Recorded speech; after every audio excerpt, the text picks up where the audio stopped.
Subscribe कीजिए आशा किरण भजन channel को और बेल आइकन प्रेस कीजिए ताकि आपको हमारे वीडियोस के नोटिफिकेशन मिलते रहें। ये मेरी अपनी जीवन की कहानी है। एक बार आदेश आया मुखी महाराज जी के कि सत्संग में चलना है सबको और लारस रोड भवन पे जाना था। तो जैसे ही निकली रात को 7 साढ़े 7 बजे करीब बेटी को लेके, तो मेरे पास ज़्यादा पैसे नहीं थे, 10 रुपया ही थे। जब गई तो पैदल तो चला नहीं जाएगा, बच्ची साथ में थी। तो वहाँ एक रिक्शा वाला खड़ा था, तो एक माता जी पूछी कि आप चलोगे वहाँ पे कन्हैया नगर? उन्होंने कहा कि चलूँगा, 16 रुपया लगेगा। अब दासी डरने लगी कि ये तो उस कन्हैया नगर के लिए 16 रुपया मांग रहे हैं और मुझे तो और दूर जाना है, लारेंस रोड में जाना है, वहाँ तो ज़्यादा मांगेंगे। चुपचाप रही, बस के इंतज़ार कर रही थी। फिर डरते डरते जाके पूछा कि भाई साहब जी चलेंगे झूलेलाल मंदिर?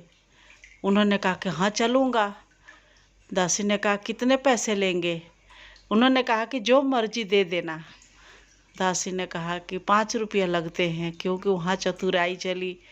5 रुपया लगते हैं कि जो मर्जी दे देना, आप बैठ जाओ। जब बैठी तो इतने में एक बस आई, मुझे पता भी नहीं था कि वहाँ बस जाती है नहीं जाती है। बस में चढ़ने लगी। वो कह रहे हैं रिक्शा वाले भाई साहब जी कि वो बस नहीं जाएगी वहाँ तक।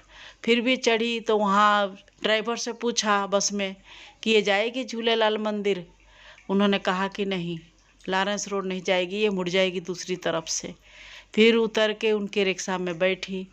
रिक्शा में बैठने के बाद जो बात शुरू करी कि बाबा जी के दर्शन के लिए गई थी, पहले बार निकली थी, जो वही बात जो डाल रखी है इसमें, दासी पहले ये बातें डाल रखी है, उनको यही सुनाने लगी कहानियाँ सारी। उन्होंने कहा कि अच्छा, एक माता मिल गई थी। दासी ने कहा कि क्या कहा आपने? आता कुछ नहीं, अपना बात शुरू रखिए। उन्होंने इग्नोर करवा दिया कि नहीं, आप अपने बात शुरू रखिए। फिर बात ऐसे करने लगे, बातों बातों में रास्ता ही भूल गई। अब वो रिक्शे वाले भाई साहब जी मुझे ले जाके सीधे रास्ते पे ले जाके छोड़ रहे हैं। कह रहे कि यहाँ से आप सामने चले जाओ, वहाँ भवन है सामने।